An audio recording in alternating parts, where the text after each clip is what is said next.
My name is Samantha Brooks. I'm 28 years old, and I'm sitting in my cramped studio apartment eating instant ramen while scrolling through my sister's Instagram. There she is again, posting pictures from Paris where our parents just sent her for a mental health break. The designer clothes, the 5-star hotels, the champagne brunches, all funded by the same people who told me last month they couldn't help with my rent. My phone buzzes with a call from Mom, and I already know what's coming. Sweetie, we just bought Brittany the most gorgeous penthouse downtown. You should see it. Meanwhile, I'm literally counting quarters to do laundry tomorrow. Before we dive into this story, let me know in the comments where you're watching from, and if you've ever felt like the forgotten child in your family, hit that like button so I know I'm not alone. Subscribe for more real family drama stories, because trust me, this is just the beginning of how my golden child sister destroyed my life with our parents' help. Growing up, I thought every family was like ours until I got older and realized how twisted our dynamic really was. I was born first, and for 5 blissful years, I was the center of my parents' world. Mom would brag about my early reading skills. Dad would carry me on his shoulders at the park, and I genuinely believed I was their little princess. Then Brittany arrived, and everything changed overnight. From the moment she emerged with those bright blue eyes and golden curls, I became invisible. Suddenly, I wasn't the smart, accomplished daughter anymore. I was just the older, responsible one who should know better and help take care of her baby sister. Mom would coo over Brittany's every gurgle and call her our little angel, while barely glancing at my report cards anymore. Dad started taking pictures of only Brittany, and I noticed I was being cropped out of family photos or pushed to the background. The differences became glaring as we grew up. Every birthday was a perfect example of this favoritism. Brittany's parties were elaborate productions with themes, decorations, catered food, and guest lists that included half her class. Mine consisted of a grocery store cake, maybe 3 friends if I was lucky, and parents who seemed annoyed at having to celebrate at all. When Brittany turned 7, they rented out her entire community center and hired a princess performer. When I turned 12 that same year, they forgot entirely until I reminded them at dinner, then quickly picked up a cake from the gas station on their way home from Brittany's soccer practice. The clothing situation was equally painful. Brittany's closet looked like a miniature department store with name-brand everything, color-coordinated outfits, and shoes for every occasion.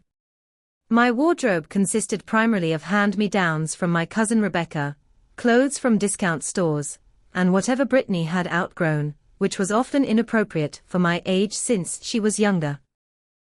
When I asked for new clothes for school, Mom would sigh and say we needed to save money, then turn around and drop $300 on a single dress for Brittany without blinking.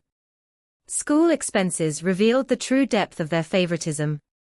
They enrolled Brittany in Westfield Academy, the most prestigious private school in our area, complete with small class sizes, gourmet lunches, and every extracurricular activity she could dream of.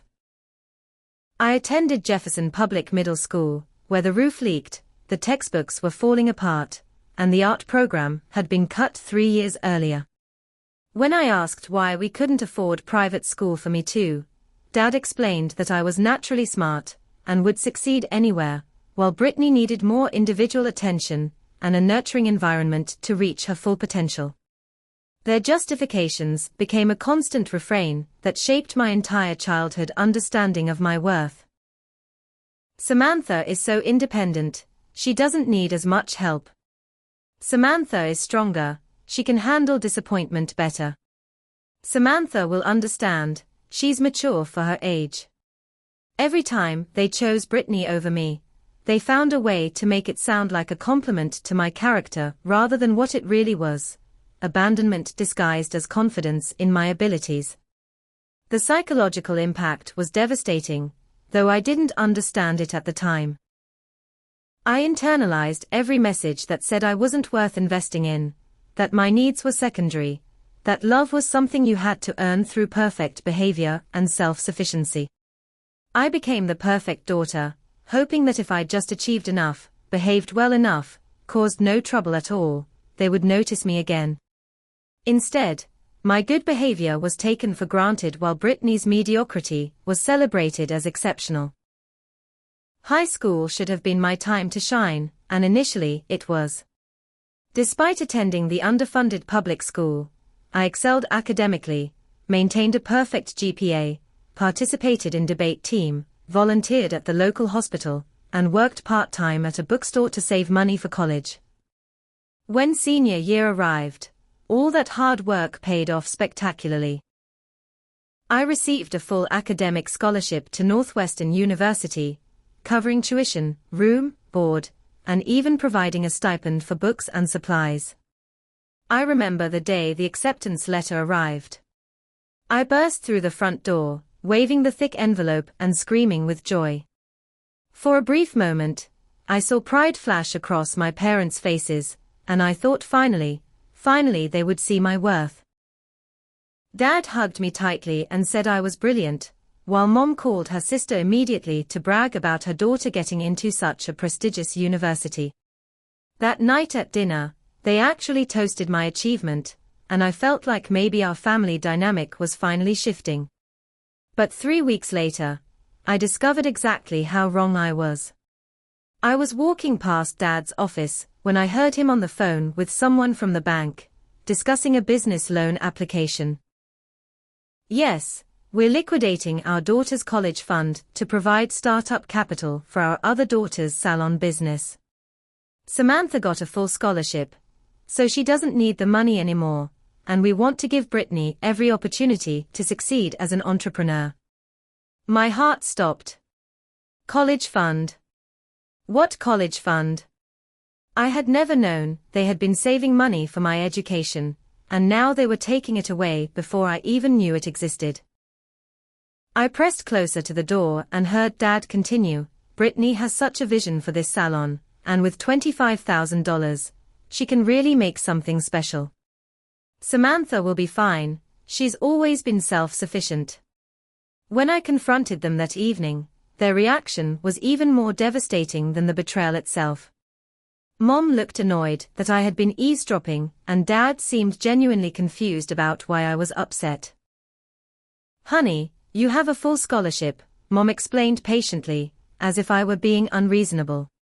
This money will just sit in an account doing nothing when Brittany could use it to build a career right now.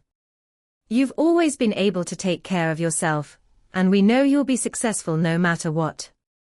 Brittany needs more support to reach her potential. I tried to explain that the scholarship only covered basic expenses, that I would still need money for a laptop, professional clothes for internships, emergency expenses, and all the little costs that come with college life.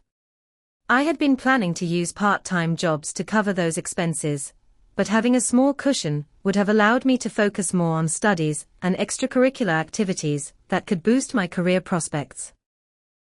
They listened with glazed eyes and kept repeating that I was smart enough to figure it out. The worst part was Brittany's reaction when she found out about my objection to their plan. Instead of showing any gratitude or understanding, she actually seemed offended that I wasn't completely supportive. God, Samantha, you're so selfish, she huffed, flipping her freshly highlighted hair. You're getting a free ride to college, and you're still complaining. Some of us have to work for our success, instead of just being naturally smart. She made it sound like my years of studying, volunteering, and working were just lucky genetics rather than dedicated effort. As summer progressed and Brittany's salon plans developed, I watched $25,000 of my future get transformed into designer salon chairs, professional lighting, premium hair products, and a grand opening party that cost more than most people's cars. The salon was beautiful, I had to admit, but knowing that my college security had been sacrificed to create it made every marble countertop and crystal chandelier feel like a personal slap in the face. Starting Northwestern that fall with only my scholarship money was terrifying. While other freshmen unpacked care packages from home and had parents who sent monthly allowances, I immediately had to find work, study jobs, and budget every single dollar. I ate ramen and peanut butter sandwiches while my roommate ordered takeout, wore the same 3 outfits in rotation while others bought new clothes weekly, and said no to every social activity that cost money while watching friendships form around me. The emotional impact was even harder than the financial struggle. Every sacrifice I made was a reminder that my parents had chosen my sister's dream over my security, that they valued her potential happiness more than my actual achievements. When I called home crying about how hard it was to balance work and school, Mom would sigh and say, "I'm sure you'll figure it out, sweetie. You always do. By the way, did I tell you Brittany's salon got featured in the local newspaper? We're so proud of her entrepreneurial spirit." College became a study in contrasts that highlighted just how different my parents' love was for each of their daughters. While I was working 3 part-time jobs to keep my scholarship and pay for basic necessities, Brittany was living like a socialite with unlimited parental funding. The disparities were so extreme that I sometimes felt like we weren't even from the same family. My daily routine was exhausting and left no room for the typical college experience. I woke up at 5:30 every morning to work the breakfast shift at the campus dining hall, attended classes all day with textbooks I'd bought used and highlighted by 3 previous students, then spent evenings either at my job in the library or tutoring other students for $5 an hour. Weekends meant working at a local coffee shop off campus, where I served lattes to students who spent more on a single drink than I had budgeted for meals all day. My living situation was equally grim. While most students complained about dorm life, I would have loved the luxury of a meal plan and reliable heating. Instead, I lived in a converted basement apartment 15 minutes from campus, where the ceiling leaked when it rained and the heating barely worked in winter. My furniture consisted of a mattress on the floor, a desk I'd assembled from free pieces found on the curb, and milk crates serving as storage for my meager possessions. Dinner was usually whatever I could make with a hot plate and minimal ingredients, often the same pasta and sauce combination for weeks at a time. Meanwhile, Brittany's college experience was everything mine wasn't. Even though she was still in high school and just planning for college, our parents had already purchased a luxury 2-bedroom apartment near the campus of her chosen university, a school she'd selected based primarily on its social reputation rather than academic programs. They'd furnished it like a magazine spread with brand new everything: hardwood floors, granite countertops, walk-in closets, and a bathroom bigger than my entire living space. The financial contrast was staggering. My monthly budget was roughly $800 total, which had to cover rent, food, transportation, and any emergency expenses. Brittany's monthly allowance was $3,000, not including the credit cards our parents paid off automatically each month. She bought clothes on impulse, ate at restaurants whenever she felt like it, and took weekend trips to other cities just because she was bored. When she complained that $3,000 wasn't enough, because her sorority sisters all seemed to have more spending money, our parents increased it to $4,000 without question. Academically, our experiences were polar opposites as well. I maintained a perfect GPA while working constantly, participated in academic clubs when I could find time, and applied for every scholarship and research opportunity available. My academic success was acknowledged with brief comments like "That's nice, dear," when I called home with good news. Brittany, on the other hand, changed her major 4 times in 2 years, failed multiple classes, and required expensive tutoring just to maintain the minimum GPA needed to stay enrolled. Each setback was met with sympathy, additional support, and assurances that she just needed time to find her passion. The graduation situation perfectly encapsulated our family's priorities, and broke something inside me that I'm still trying to repair. As my senior year approached, I was graduating summa cum laude with a double major in business and psychology, had been accepted to several graduate programs, and had accomplished all of this while working multiple jobs and supporting myself entirely. I was incredibly proud and desperately wanted my family to witness this achievement that represented 4 years of extraordinary sacrifice and determination. 2 weeks before graduation, I called home to finalize details about their visit. Mom sounded distracted when she answered, and I could hear Brittany crying dramatically in the background. "Oh sweetie, about graduation," Mom began hesitantly. "We're not going to be able to make it after all. Brittany just went through a really traumatic breakup with Derek, and she's having such a hard time coping. We've booked a healing retreat in Hawaii to help her process this emotional trauma, and the dates overlap with your graduation weekend." I sat in stunned silence as Mom continued explaining how important it was for them to prioritize Brittany's mental health during this difficult time. The traumatic breakup she referenced was Brittany's decision to end a 3-month relationship because Derek wouldn't buy her a promise ring expensive enough to show off to her sorority sisters. This was the crisis that was more important than watching their other daughter graduate with highest honors from a prestigious university. "But Mom," I whispered, feeling tears starting to form. "This is my graduation. I've worked so hard for this moment, and I really need my family there to support me." She sighed audibly, the same sigh I'd heard whenever I asked for anything throughout my childhood.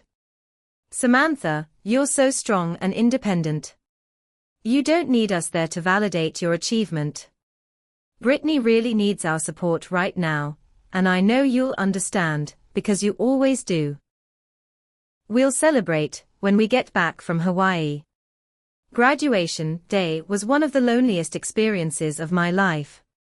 I sat in the family section of the auditorium and watched thousands of graduates surrounded by cheering relatives, while my 2 seats remained empty. When they called my name for summa cum laude recognition, I heard polite applause from strangers while other students had entire families whooping and taking pictures. After the ceremony, I walked across campus in my cap and gown, past families having celebration dinners and taking endless photos, and went back to my basement apartment alone.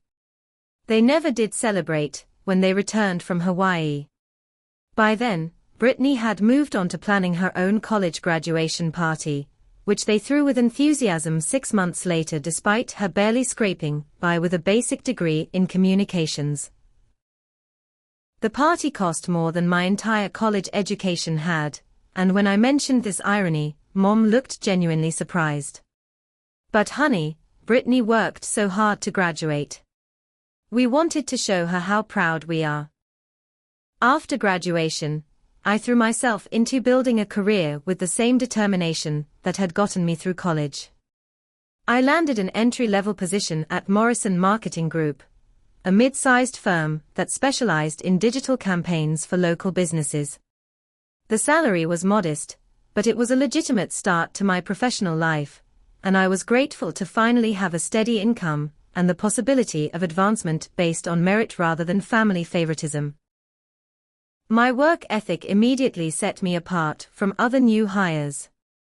While they were learning to navigate office politics and taking long lunches, I was staying late to perfect presentations, volunteering for challenging projects, and studying industry trends in my spare time.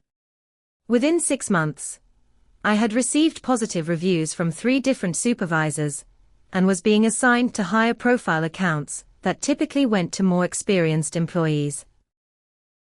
Despite my professional progress, my living situation remained challenging.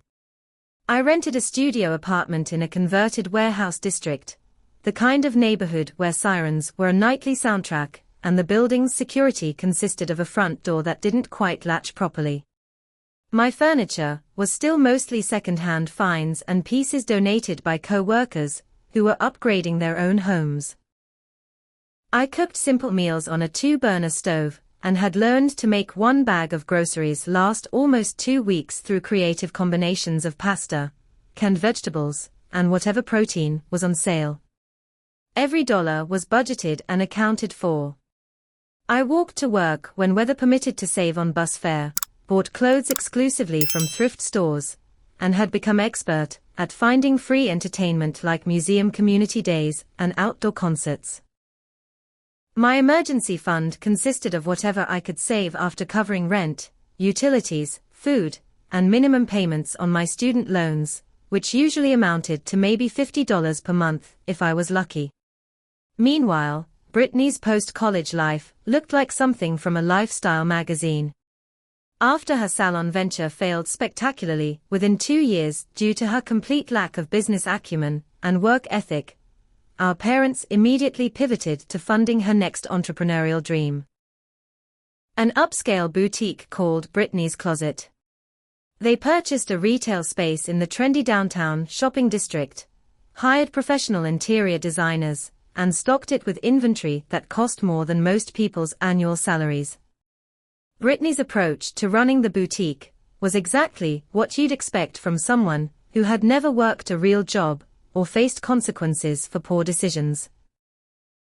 She treated it like her personal shopping paradise, keeping irregular hours, hiring staff to handle anything resembling actual work, and frequently closing early when she wanted to meet friends for lunch or get her nails done.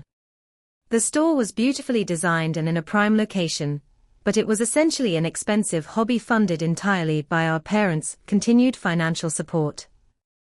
Her living situation was equally extravagant.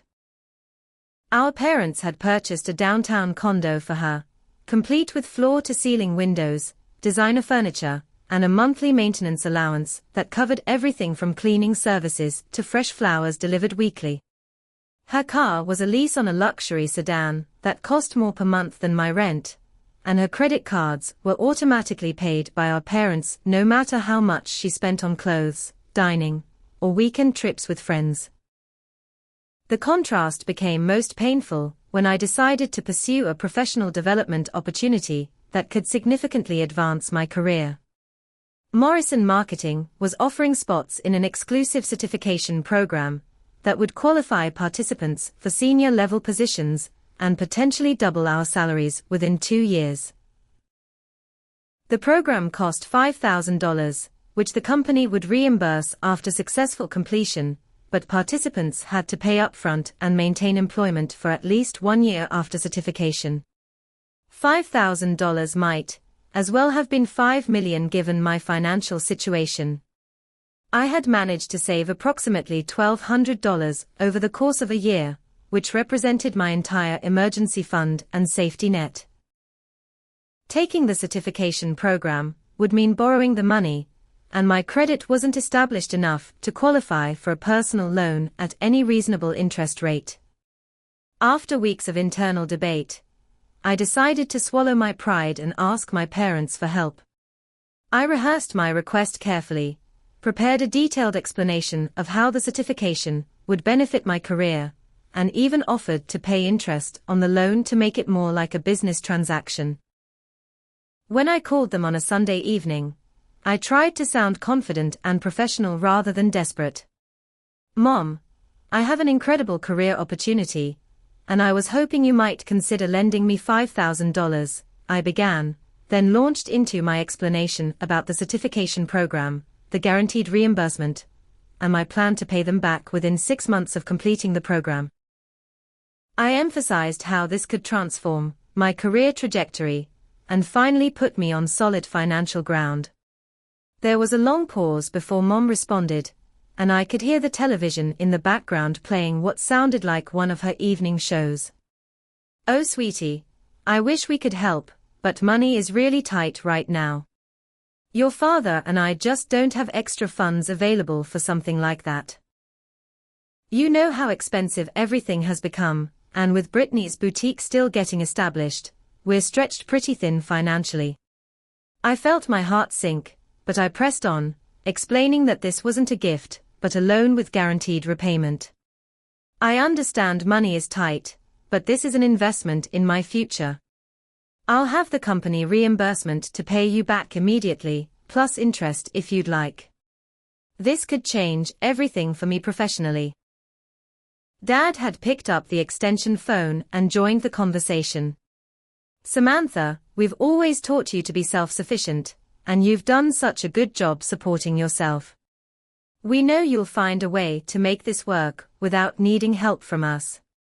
Maybe you could ask your company if they offer payment plans, or find a different program that's less expensive. I hung up feeling disappointed, but not entirely surprised.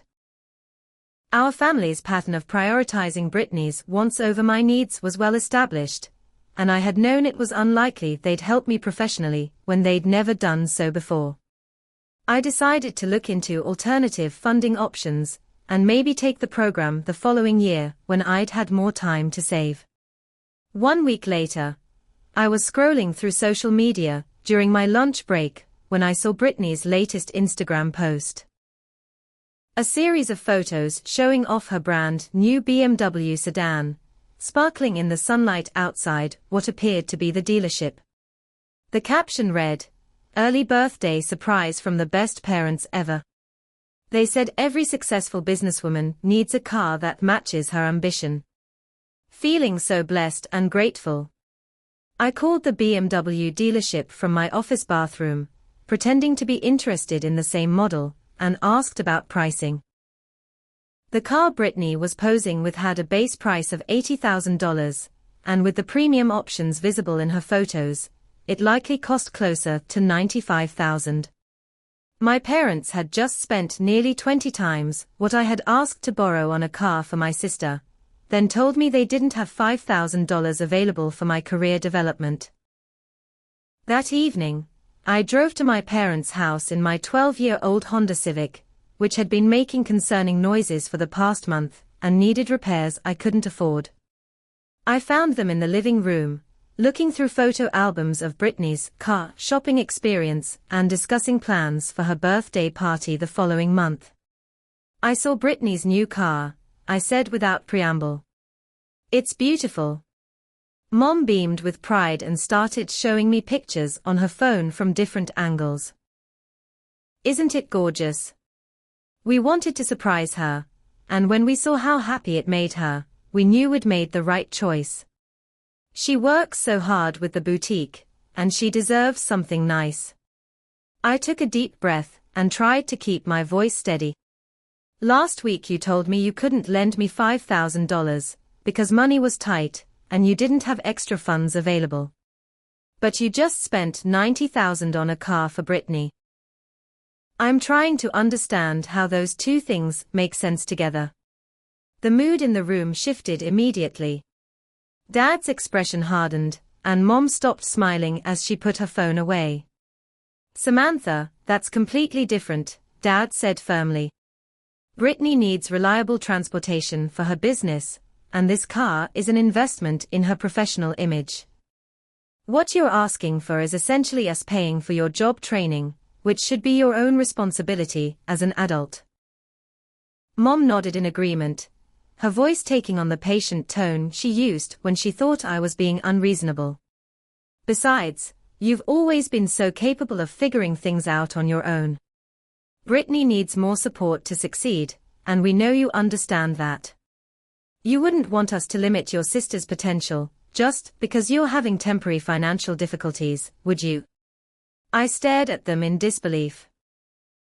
They had just framed a luxury car purchase as a business necessity while describing my career advancement as a personal indulgence. In their minds, spending nearly $100,000 on Brittany's image was practical, but lending me $5,000 for professional development was irresponsible enabling. The next few years marked a period of relative stability in my life, which made the eventual betrayal even more devastating. Through sheer determination and countless overtime hours, I had managed to advance at Morrison Marketing without the certification I couldn't afford. My work on several high-profile campaigns had caught the attention of upper management, and I was promoted to senior account manager with a salary increase that finally allowed me to breathe financially. For the first time in my adult life, I was able to save money consistently. I moved out of the studio apartment into a small, but decent one-bedroom place in a safer neighborhood, bought a reliable used car to replace my dying Honda, and even started building what I hoped would become a down payment for a small house. After 5 years of dedicated saving and careful budgeting, I had accumulated $30,000 in my savings account, money that represented countless sacrifices and the promise of a more secure future. My personal life had also improved significantly. I met Michael at a professional networking event, and we had been dating for 8 months. He was a software engineer with a stable job and a kind, steady personality that felt like a sanctuary after growing up in my chaotic family environment. Michael had his own place, paid his bills without drama, and treated me with the kind of consistent respect and consideration that I was still learning to expect from people in my life. We had started talking about moving in together and potentially buying a house as an investment we could share. Michael came from a normal family where parents supported their children equally and celebrated each other's successes, without competition or favoritism. Being around his family showed me what healthy relationships looked like, and I was beginning to understand how damaged my own family dynamics really were. Then, on a Tuesday evening in March, everything unraveled with a single phone call. I was making dinner in my kitchen when my phone rang, and Mom's name appeared on the caller ID. Before I could even say hello, I heard her sobbing hysterically on the other end of the line, barely able to form coherent words between gasping breaths. "Samantha, oh my God, you have to help us," she wailed. "Your father is in the hospital. He had a massive heart attack this afternoon at work, and the doctors say he needs emergency surgery immediately. The insurance won't cover everything, and we need $25,000 right away for the procedure and hospital stay. If we don't get the money by tomorrow morning, they're going to transfer him to a public hospital, and I don't think he'll survive that." My world stopped spinning. Despite all the ways my parents had disappointed and hurt me over the years, the thought of losing Dad was unthinkable. All the resentment and anger I carried immediately disappeared, replaced by pure terror at the possibility of his death and determination to do whatever was necessary to save him. "Mom, slow down," I said, trying to keep my voice calm while my hands shook. "What exactly happened? What kind of surgery does he need? Have you talked to the insurance company about payment plans?" But she was too distraught to provide coherent details, just kept repeating that they needed money immediately, and that I was their only hope, because Brittany was financially tied up with the boutique expansion. Without hesitation, I told Mom I would handle it. That night, I transferred $25,000 from my savings account to theirs, leaving me with only $5,000 after years of careful saving. I called in sick to work the next morning so I could drive to the hospital and be there for what I assumed would be Dad's surgery and the beginning of a long recovery process. When I arrived at the hospital, I found Dad sitting up in bed, eating breakfast and looking perfectly healthy while chatting with a nurse about the morning news. My first feeling was overwhelming relief that he was obviously going to be fine, followed immediately by confusion about why he looked so normal after supposedly suffering a massive heart attack requiring emergency surgery. "Dad!" I exclaimed, rushing to his bedside. "How are you feeling? When is the surgery scheduled? Should I call Michael to come sit with us?" He looked surprised to see me and glanced nervously at Mom, who had suddenly become very interested in arranging the flowers on his bedside table. "Surgery?" Dad repeated, looking genuinely puzzled. "What surgery? I just had some chest pain yesterday, during a meeting, and they brought me here as a precaution. Turns out it was just heartburn from that spicy lunch we had. The doctors said my heart is fine, and I'll be going home this afternoon." I felt like the floor had disappeared beneath my feet. "But Mom said you had a massive heart attack and needed emergency surgery costing $25,000. I transferred all my savings to help pay for it. The room went completely quiet except for the sound of medical equipment beeping in neighboring rooms. Mom's face had gone pale, and she still wouldn't make eye contact with me. Dad looked confused and asked what money I was talking about. With growing dread, I pulled out my phone and showed him the bank transfer confirmation from the night before. His confusion seemed genuine, which meant either he was an excellent actor, or he had no idea Mom had asked me for money. "Mary," Dad said slowly, looking at Mom with an expression I couldn't quite read. "What is Samantha talking about? Why did you ask her for money for my medical care when insurance is covering everything?" Mom finally looked up, and I saw something in her eyes that I had never seen before. She had been caught in a lie and knew it. "I panicked," she said quietly.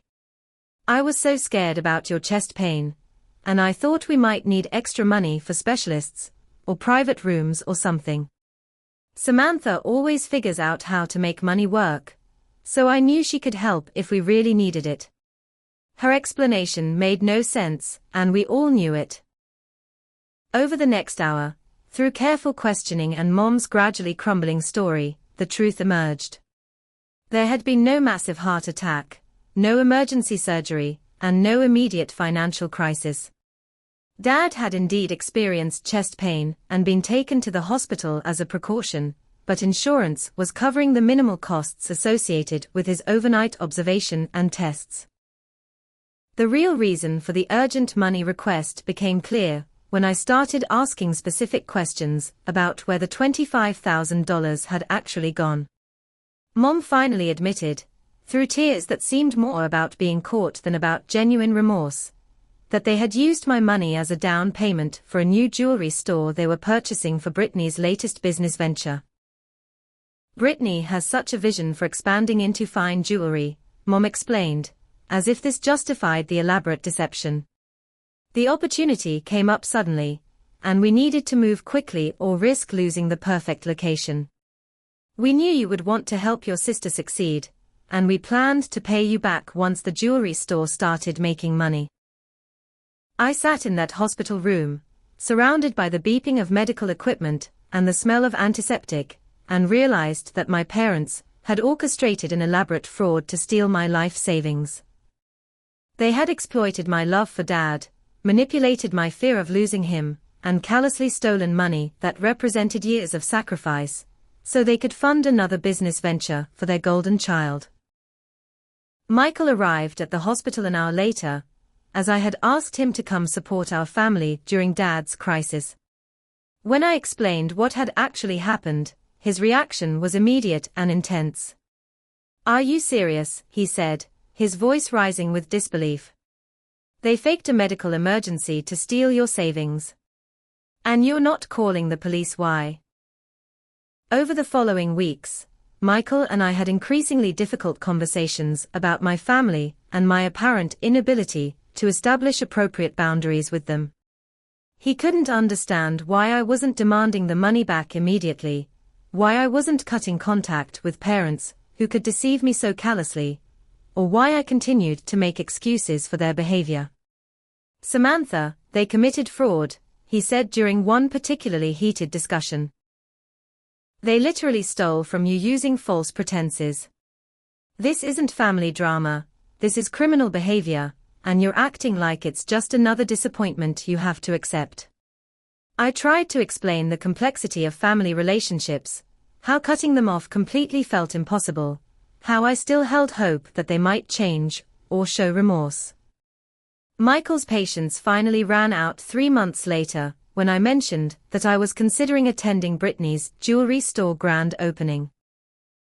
"I can't do this anymore," he said, his voice sad but firm. "I love you, but I can't watch you continuously allow people to abuse you and then act like it's normal. You don't know how to value yourself, and until you learn to do that, you'll never be able to have a healthy relationship with anyone." He left that night and didn't come back.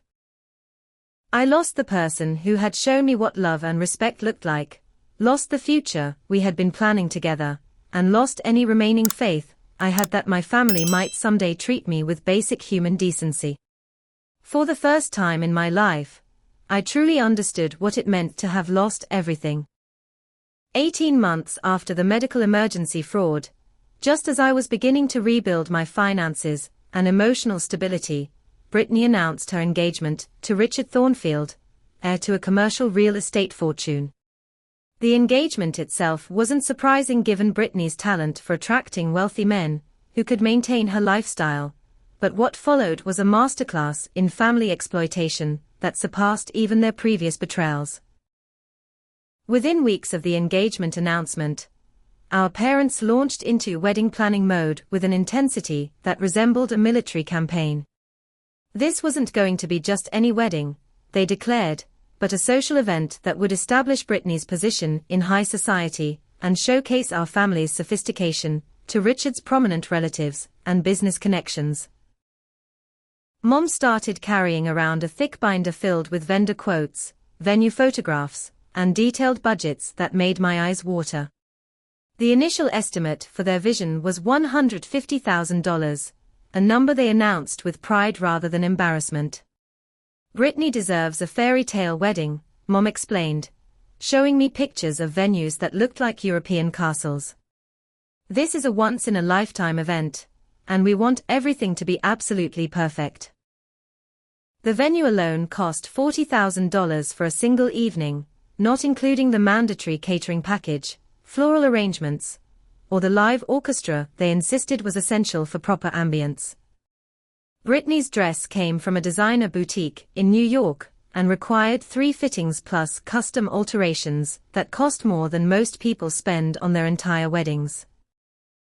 The guest list had expanded to 300 people, many of whom I had never met, but who were apparently crucial for networking purposes. 2 months into the planning process, Mom called me with what she presented as a reasonable family request. "Sweetie, we need to talk about everyone contributing to make Brittany's wedding as beautiful as it deserves to be. Your father and I are covering most of the costs, of course, but we think it would be lovely if you helped with some of the expenses as Brittany's sister." The specific amount they requested was $20,000, which they suggested I could manage through a combination of savings and credit cards if necessary. They had calculated that this would cover the photography, videography, and Brittany's honeymoon expenses, framing it as my contribution to preserving memories and giving the happy couple a romantic start to their marriage. "Mom, I don't have $20,000, I said, still reeling from the casual way she had presented this enormous financial demand.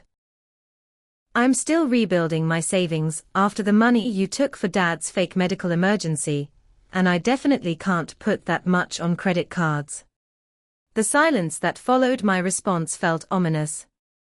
"Well, that's disappointing," she replied, her voice taking on the cold tone I recognized from childhood when I had failed to meet her expectations. "I thought you would want to be part of making your sister's special day memorable. Richard's family is contributing very generously, and we don't want them to think we're not equally invested in celebrating this marriage." Over the following weeks, the pressure intensified through a combination of guilt trips, emotional manipulation, and social blackmail that demonstrated my parents' sophisticated understanding of exactly which buttons to push. Dad called to express his disappointment that I wasn't supporting my sister during the most important time of her life. Relatives I barely knew started mentioning how excited they were to see what I would contribute to the wedding, clearly having been briefed on the family expectation that I would participate financially. Brittany herself alternated between tearful phone calls about how hurt she was that I didn't seem happy about her engagement and angry confrontations about my selfishness in prioritizing my own financial security over her wedding dreams. "I can't believe you're being so cheap about my wedding," she said during one particularly unpleasant conversation. "You make good money now, and this is literally the most important day of my entire life. Richard's sister spent $30,000 just on my bridal shower, and you can't even manage $20,000 for actual wedding expenses." The emotional manipulation reached its peak when Mom suggested that my reluctance to contribute was damaging relationships within our extended family.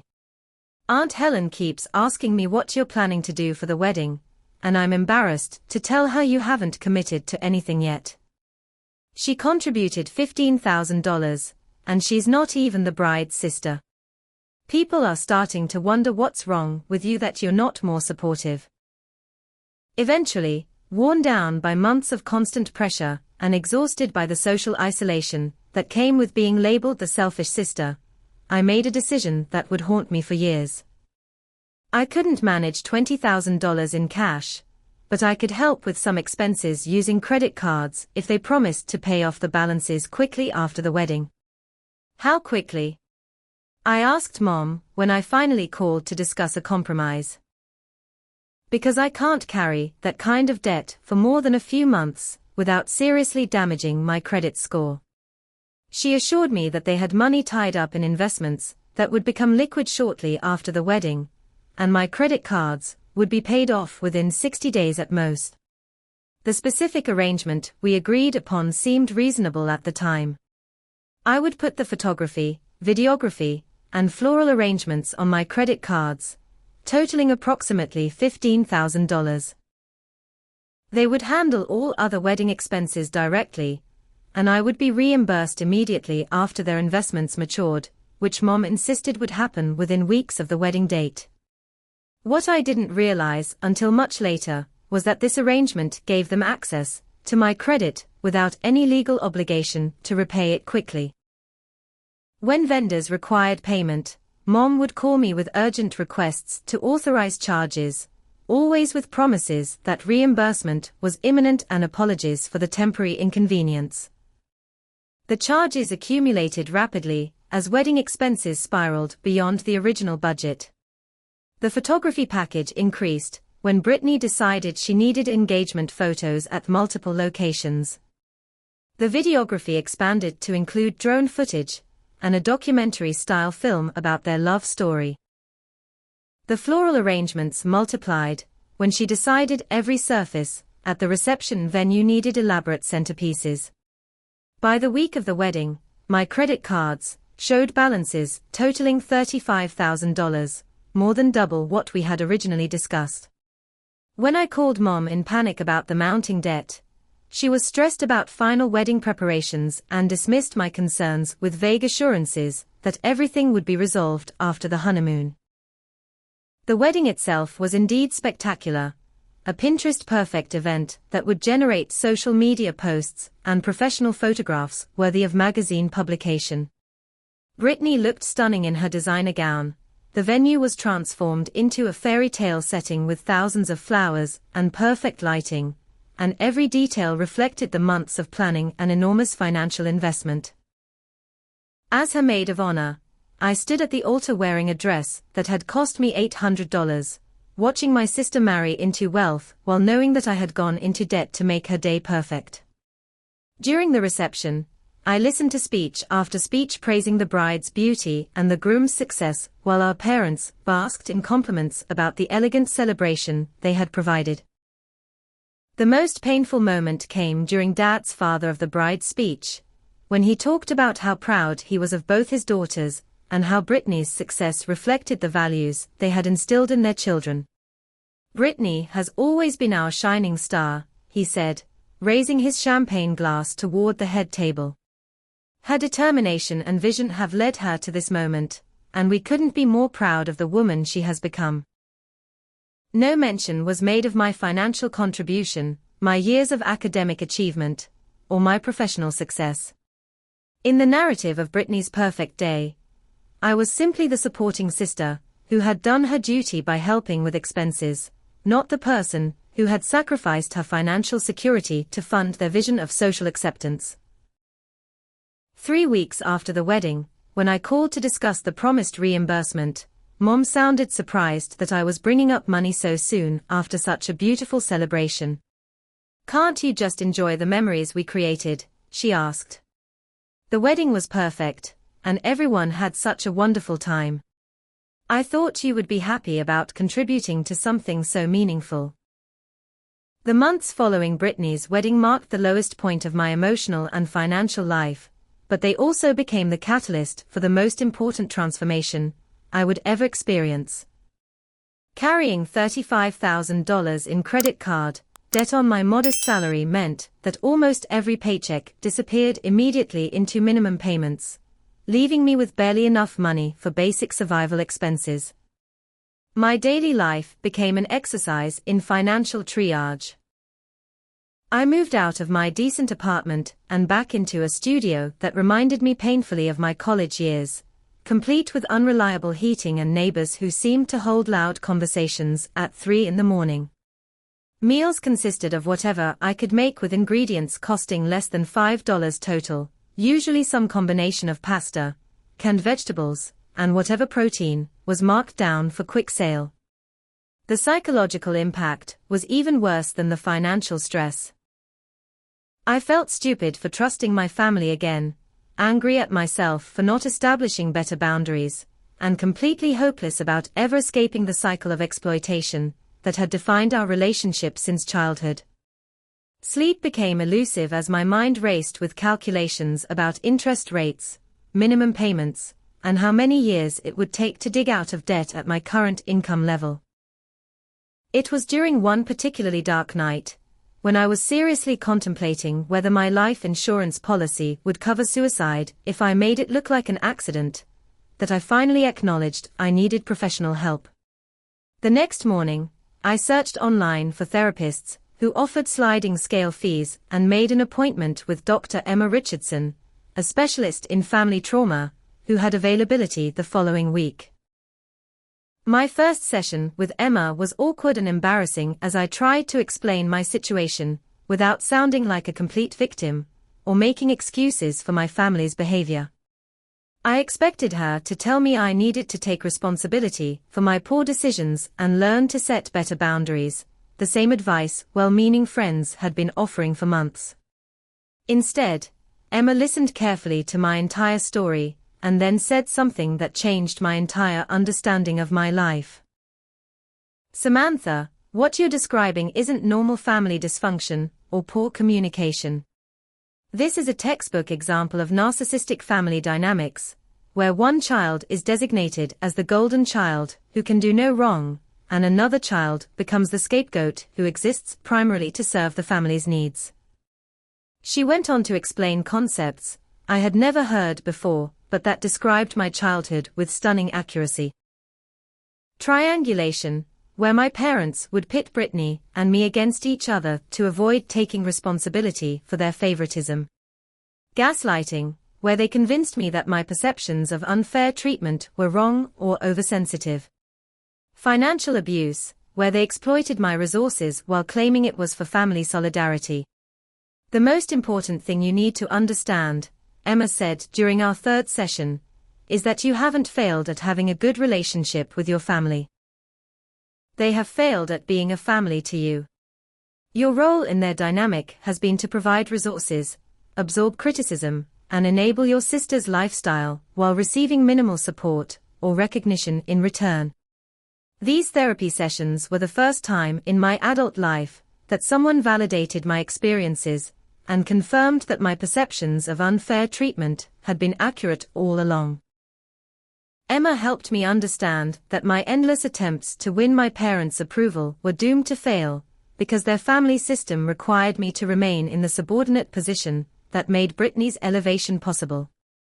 Around the same time I started therapy, a co-worker mentioned that her brother was a lawyer who specialized in family financial abuse cases, and might be able to provide insight into my legal options regarding the fraudulent medical emergency and unpaid credit card debt. I was hesitant to involve lawyers in family matters, but Emma encouraged me to at least get information about what recourse might be available. James Mitchell turned out to be exactly the kind of advocate I hadn't known I needed. During our initial consultation, he listened to my story with the same validation Emma had provided, but from a legal perspective that framed my family's actions in terms of fraud, conversion, and financial exploitation rather than relationship dysfunction. "What your parents did with the fake medical emergency is legally fraud," he explained matter-of-factly. "They obtained money from you through false pretenses, with the intention of using it for purposes other than what they claimed. The credit card situation is more complex, but if they made promises about repayment with no intention of following through, that could also constitute fraud. James suggested we start with a thorough investigation into my parents' actual financial situation before deciding on legal strategy. If they truly didn't have resources to pay me back, pursuing legal action might be futile. But if they had been claiming poverty while hiding assets, we would have a much stronger case for both civil recovery and potentially criminal charges. The investigation phase revealed information that fundamentally changed my understanding of my family's financial situation and their decades of claiming they couldn't afford to help me. Through careful analysis of public records, property databases, and business registrations, we discovered that my parents owned significantly more assets than they had ever disclosed to me. Beyond their primary residence, which I knew about, they owned 2 rental properties that generated substantial monthly income. They had investment accounts worth several $100,000, business interests in multiple LLCs, and cryptocurrency holdings that had appreciated significantly over the past 5 years. Their total net worth was approximately $2.5 million, yet they had consistently told me they couldn't afford to help with my education, career development, or basic financial emergencies. Even more revealing was the documentation showing how Brittany had been systematically positioned to inherit virtually everything. She was listed as the primary beneficiary on all their investment accounts, had been deeded partial ownership in the rental properties, and was designated to receive the majority stake in their business ventures. I wasn't mentioned in any of their estate planning documents, despite being the daughter who had sacrificed repeatedly to help them. The most damaging evidence came from recorded phone conversations between Brittany and Mom that James was able to obtain through legal discovery processes.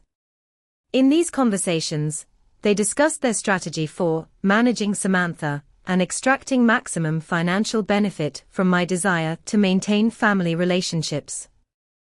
"She's so easy to guilt trip," Brittany's voice said clearly in one recording. "Just tell her it's for family, or that she's the responsible one, and she'll hand over whatever we need. We should definitely milk this while we can before she figures out how to say no." Mom's response was even more chilling. "She's always been our little ATM. As long as we keep her hoping for approval, she'll keep giving us money." Hearing my family discuss me in such calculating terms was devastating, but also liberating. It confirmed that my years of feeling manipulated and exploited hadn't been paranoid interpretations, but accurate assessments of their intentional strategy. They had been consciously using my love and loyalty against me, and they felt no genuine remorse about the harm they were causing. Armed with this evidence and supported by both Emma and James, I began to see my situation not as the result of my own failures, but as the consequence of systematic abuse that deserved both emotional healing and legal consequences. For the first time in my life, I had allies who understood the situation clearly and supported my right to demand justice rather than simply accepting mistreatment as normal family dynamics. With Emma's emotional support and James's legal guidance, I developed a comprehensive strategy to address both the financial fraud and the decades of psychological manipulation that had defined my relationship with my family. The plan had 3 phases: thorough documentation of their assets and fraud, legal action to recover stolen funds, and social exposure of their behavior to prevent future victims. Phase 1 began with hiring a private investigator to conduct a more detailed analysis of my parents' financial situation. What we discovered exceeded even James's expectations for hidden wealth. Beyond the properties and investment accounts we had already identified, they maintained offshore accounts, owned shares in several successful local businesses, and had recently purchased a vacation home in Florida under an LLC name that made their ownership less obvious. The private investigator also uncovered evidence that their claims of financial stress were completely fabricated. During the same period, when they told me they couldn't afford to help with my certification program, They had made cash purchases totaling over $200,000, including luxury vacations, jewelry, and home renovations. Bank records showed consistent large transfers to accounts controlled by Brittany, effectively treating her like a dependent adult child while telling me I needed to be self-sufficient. Most significantly, we found documentation proving that the medical emergency fraud had been premeditated rather than a panicked response to Dad's chest pain. Text messages between Mom and Brittany from 2 weeks before the supposed heart attack discussed strategies for getting money from me to fund the jewelry store investment, with specific mention of creating a medical crisis that I wouldn't be able to question or refuse. Phase 2 involved filing a comprehensive civil lawsuit seeking recovery of all fraudulently obtained funds, plus damages for the financial and emotional harm caused by their deception. James structured the suit to include charges of fraud, conversion, intentional infliction of emotional distress, and unjust enrichment. The total amount we sought was $180,000, which included the medical emergency money, credit card debt, lost investment opportunities, and punitive damages. The legal filing immediately froze several of their bank accounts and placed liens on their real estate holdings while the case proceeded through court. This sudden restriction on their access to funds created exactly the kind of financial crisis they had been falsely claiming for years, and their reaction revealed how dependent they had become on unlimited spending without consequences. Within hours of being served with the lawsuit, both my parents and Brittany called me repeatedly, alternating between angry threats and tearful pleas for me to withdraw the legal action. Dad left voicemails claiming I was destroying the family and would regret taking such drastic action against people who loved me. Mom sent text messages describing the embarrassment I was causing them in their social circles and begging me to resolve this privately. Brittany's response was the most revealing, as she dropped all pretense of sisterly affection and launched into attacks that confirmed everything Emma had taught me about narcissistic family dynamics. "You're pathetic," she screamed during one phone call I recorded for legal purposes. "You've always been jealous of me, and now you're trying to destroy my life, because you can't handle being the unsuccessful sister. Mom and Dad should have cut you off years ago, instead of wasting money on someone who turns out to be this vindictive and selfish." Phase 3 involved strategic social media exposure that documented the truth about our family dynamics while protecting my legal interests. Working with Emma to ensure I maintained emotional boundaries, I created detailed posts on Facebook, Instagram, and LinkedIn that explained the golden child versus scapegoat dynamic with specific examples from my childhood and adult experiences. These posts generated enormous response from friends, extended family members, and professional contacts, who had never understood the full scope of what I had experienced. Many people shared their own stories of similar family dynamics, creating a supportive community that validated my experiences and encouraged others to recognize financial and emotional abuse in their own relationships. The social exposure had immediate consequences for my parents' reputation in their community. Several of their friends and business associates reached out to me privately expressing shock at learning about their behavior and offering support for my legal action. Their church community, where they had positioned themselves as generous and family-oriented pillars, began asking uncomfortable questions about their treatment of their daughter. Most importantly, the social exposure prevented them from controlling the narrative about our family conflict. Instead of being able to frame me as an ungrateful daughter who was attacking loving parents, the documented evidence I shared made it clear that I was seeking justice for systematic abuse and financial fraud. The combination of legal pressure, frozen assets, and social consequences forced rapid changes in their behavior and circumstances. Brittany's jewelry store, which had been struggling even with unlimited parental funding, failed completely when their financial support disappeared. She was forced to close the business and take her first regular employment ever, a retail position at someone else's boutique that paid a fraction of what she had been accustomed to spending monthly. Richard's family, who had initially been impressed by what appeared to be Brittany's family wealth, began distancing themselves when the lawsuit became public knowledge. The marriage, which had been built on financial compatibility rather than emotional connection, started showing serious strain as Brittany's lifestyle shifted from luxury to ordinary middle-class constraints.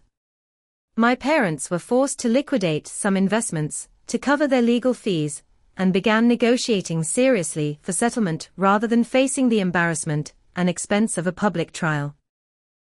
Their social standing in the community had been seriously damaged, and several business relationships were affected by questions about their integrity and treatment of family members. For the first time in my life, I held all the power in our family dynamic. Instead of being the supplicant hoping for crumbs of approval or support, I was the person with legal authority to determine their financial future and social reputation.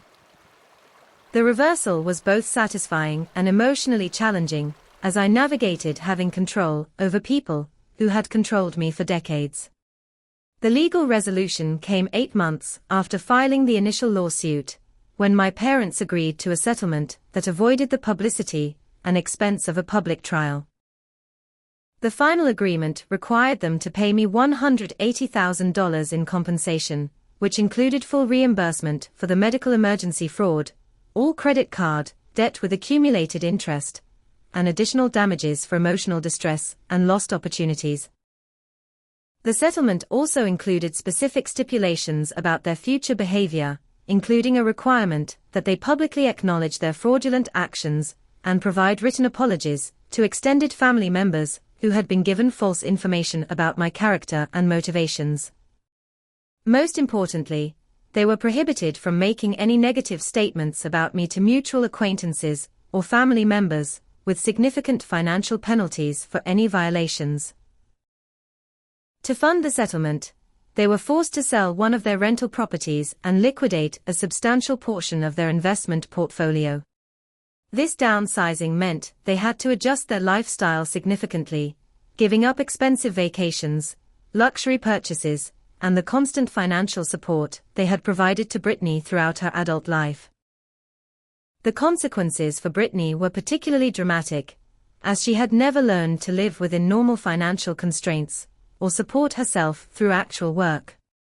Her marriage to Richard deteriorated rapidly once his family understood that her apparent wealth had been an illusion funded by systematic exploitation of her sister.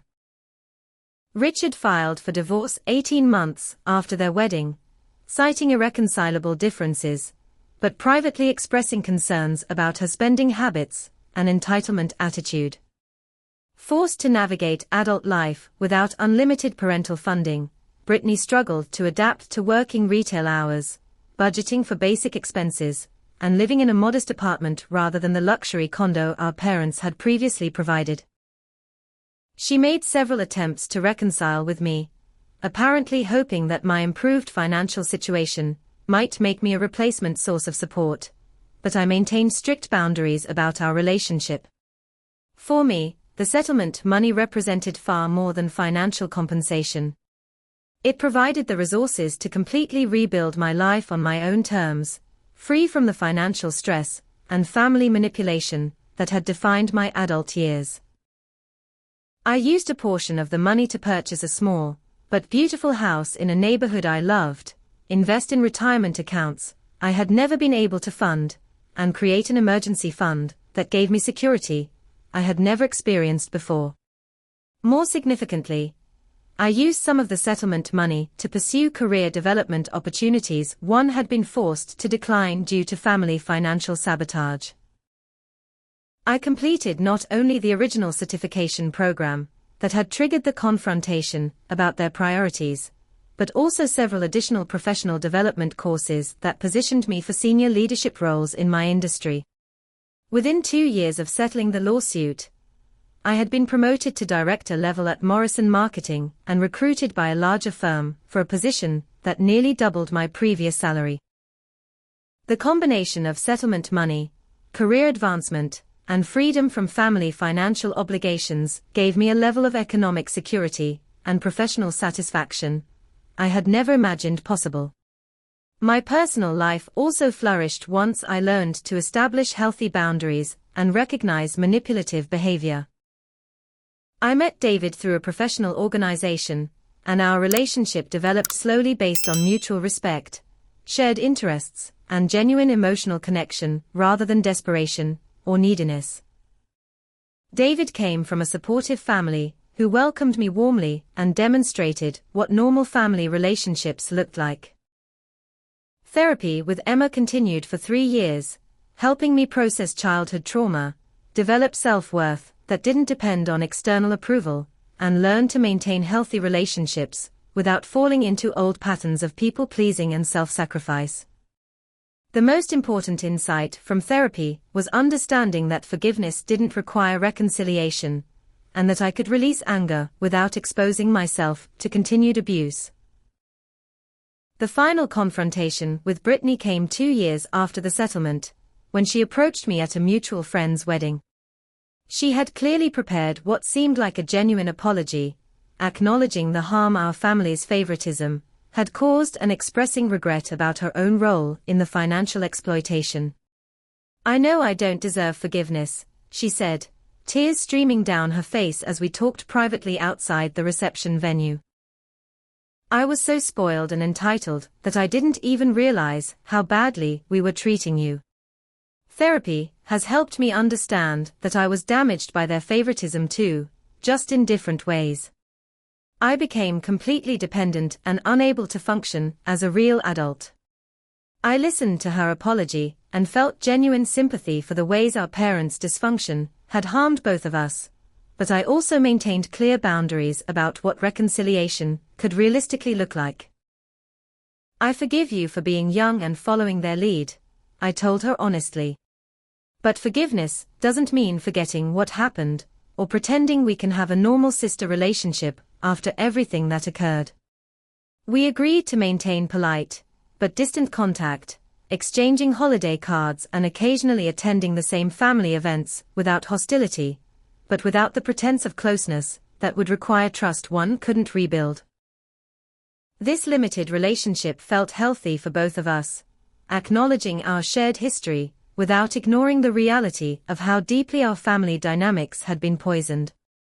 My relationship with our parents remained permanently severed, as they never showed genuine remorse for their behavior beyond regret about facing legal consequences. They occasionally attempted to re-establish contact through other family members, but these overtures always focused on their own feelings of hurt and abandonment rather than accountability for the decades of emotional and financial abuse they had perpetrated. 5 years after the settlement, I attended a family reunion where I saw my parents for the first time since the lawsuit concluded. They looked older and smaller somehow, and several relatives mentioned that they seemed less confident and socially engaged than they had been when their financial situation was more secure. We exchanged polite greetings, but had no substantive conversation, which felt appropriate given the permanent damage to our relationship. The most meaningful part of my healing process was discovering and building chosen family relationships with people who valued me for who I actually was rather than what I could provide for them. David's family included me in their traditions and celebrations without expecting anything in return. My friendship with Emma transitioned from therapy to genuine personal connection based on shared experiences and mutual support.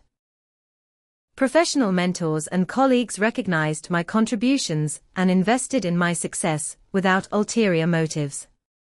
These healthy relationships taught me what I had been missing throughout my childhood and young adulthood: unconditional acceptance, genuine pride in my achievements, and support during difficult times without strings attached or expectations of reciprocal benefits. Learning to receive this kind of love and to offer it to others became the foundation for rebuilding my sense of self-worth and capacity for trust. Looking back on this experience, I understand now that the best revenge really was living well on my own terms. My family had counted on my continued acceptance of their treatment, my willingness to prioritize their approval over my own well-being, and my inability to recognize the abuse for what it was. By developing the courage to demand justice and the wisdom to build healthier relationships, I broke the cycle that had defined my life for decades. The most important lesson I learned was that family isn't determined by biology or legal relationships, but by who shows up consistently with love, support, and respect. Sometimes the family we choose is healthier and more nurturing than the one we were born into, and recognizing that truth can be the first step toward building the life we actually deserve. What do you think about family dynamics like this? Have you ever experienced favoritism in your family, or witnessed friends dealing with golden child versus scapegoat situations? I'd love to hear your thoughts in the comments about how you handled, or would handle similar family financial manipulation. If this story resonated with you, please hit that like button to help others find it who might need to hear they're not alone in these experiences. Don't forget to subscribe for more real-life family drama stories, and share this video with anyone who might benefit from understanding these toxic family patterns. Thank you so much for listening to my story and for all your support. Remember that you deserve relationships built on respect and genuine care, not manipulation and exploitation. Take care of yourselves, and I'll see you in the next video.